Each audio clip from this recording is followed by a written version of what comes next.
if you're watching this video, then you're probably thinking of coming to England to study. And in this video, I'm going to talk about some of the worries that I had before coming to the UK and basically give you a little advice before you start your journey here.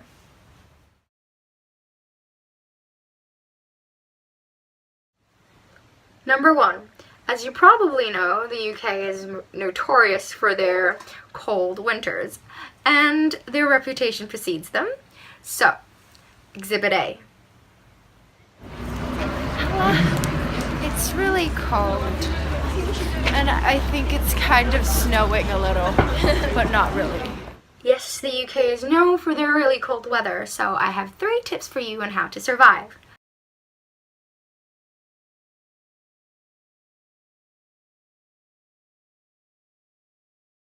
First, when you go out, always wear a large fluffy coat to protect you against the cold chills.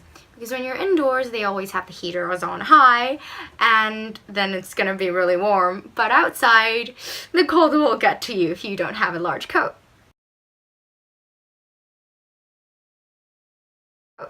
Second, always wear a woolly hat to protect you against the cold winds because you don't want to be getting a headache. But as long as you have a woolly hat to cover your ears and cover your head, you're going to be great. Great. Third, always bring a large scarf to wrap up with so you can protect you against, again, the cold, and it's really comfortable, and with all these 3 things, you're set.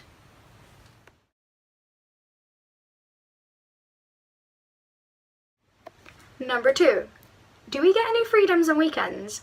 The answer is, and you'll be pleased to hear, yes we do.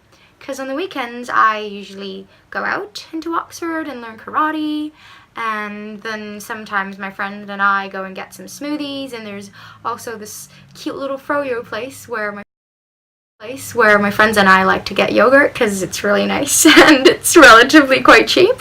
But yeah, you do get a large time to yourself and with friends, and even if you don't want to go out, it's completely fine because we all have those lazy days where we just want to curl under our blanket and just watch Netflix and drink hot cocoa.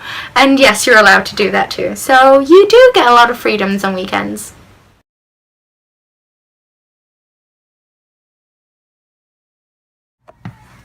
Number 3. As you've probably heard of before, school food has kind of bad rep out there. Some might say that it's bad, and some might even go to the extreme to say that it's pretty disgusting. Well, I'm here to prove it wrong.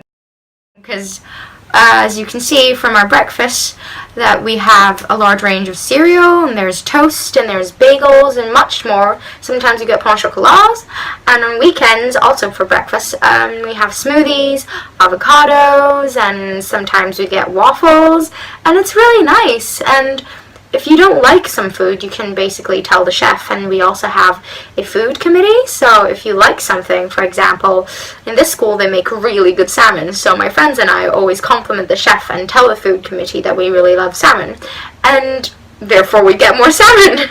But yeah, they do value your opinion here, and I think that's really important since they really treat you as a member, and your opinion would be heard, and they would actually take action here, so the school food actually isn't that bad. It's pretty good, to be honest.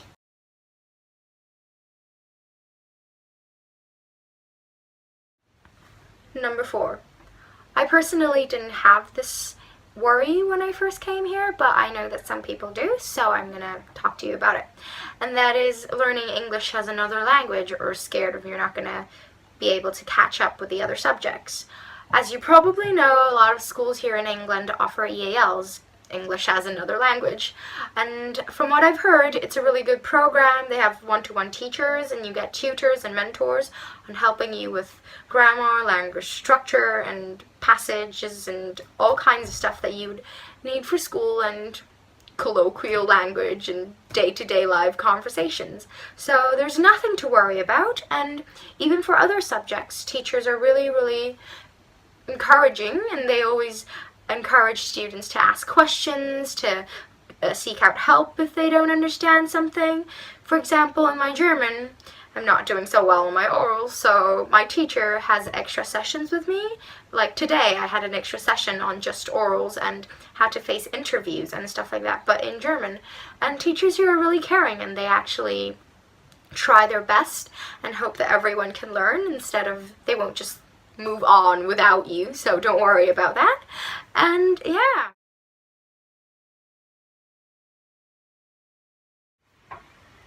And lastly, and most importantly, have fun.